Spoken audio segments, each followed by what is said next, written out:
Jacob married Amalia in Vienna on July 29, 1855. By then, Jacob was 39 and had already become a grandfather. And guess Amalia's age? Any guesses?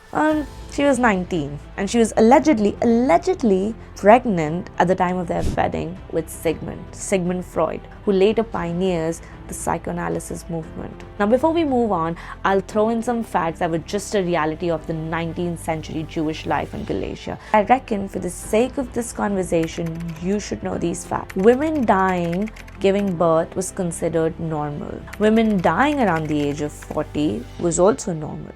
Under the Jewish law, halakha, a man could divorce a wife who failed to produce children after 10 years. Perhaps there could be a possibility that the first two wives were merely discarded because they were just not producing kids. Don't quote me on this, but this could have been plausible.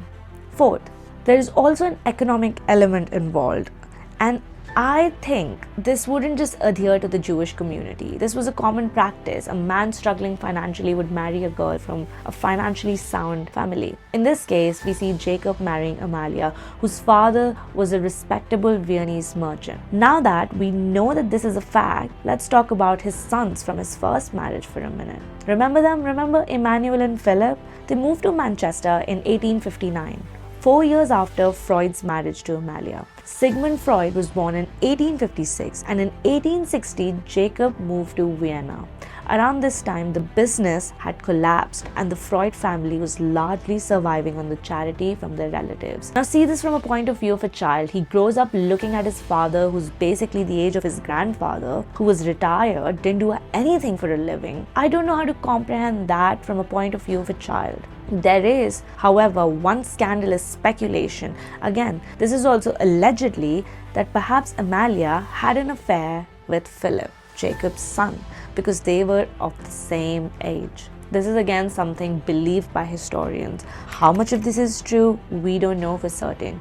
But what we do know is that having a teenage wife while you're 40 screams hella weird. Another link to Manchester is the infamous Uncle Joseph, whose trafficking money was a huge part of the counterfeiting ring, and this distribution network ran through England as a matter of fact. So hey, it naturally begs the question, who was the only connection to Joseph in Manchester? Emmanuel and Philip, Jacob's son. Now again, we should ask these questions before we connect the dots, like how was Jacob providing for his family if he really retired at the age of 40? Were the charities that came from the first two sons in Manchester were in fact too charitable to give Sigmund a comfortable life and also upbringing 6 children? Surely the money was coming from somewhere. But how can a man who has 6 children and a wife is finding enough money to sustain all of them with a retired life? Now that all these characters are in place, let's talk about Jacob and his role as a father. This is important because this would lead our research to Sigmund Freud, who pioneered the famous psychoanalysis movement, and then Edward Bernays, whose story you're aware of. If not, watch the video.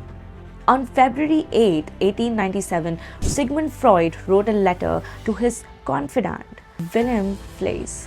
What is Jacob's son exactly talking about? Do you remember I said there is something dark and sinister going on with this guy, Jacob, leaving behind his wives? We have no records of the first 2 wives and how he died, leaving his children behind. Well, I'm going to read this to you and then I'm going to tell you what he exactly meant. He wrote, quote, "Unfortunately, my own father was one of these perverts and is responsible for hysteria of my brother, all of whose symptoms are identifications, and those of several young sisters. The frequency of this circumstance often makes me wonder."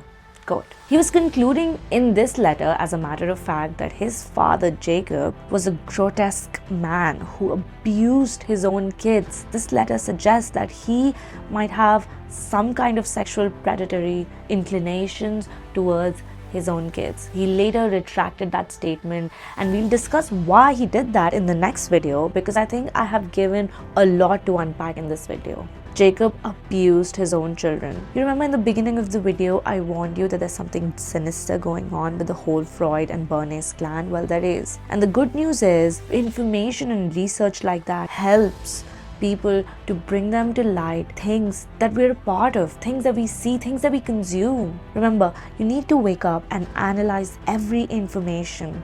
And I mean every information. We're considered the lost generation. Why? Because we're pumped with dopamine left, right, and center.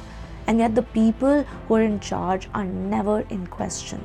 These are the people who made the world that we live in. And yet we don't even know their history. Some of them were as pedophilic, as bad as an international criminal, money launderers, and then you think about the world that they gave us and we're just supposed to accept it, and most of us do. Think about America at this very minute. They have all of these allegiances, and they have a war ongoing with Iran, and they have a threat, an international criminal immigration threat. Yet their own girls, at a very large number, are OnlyFans models. And the people allow that just in the name of freedom.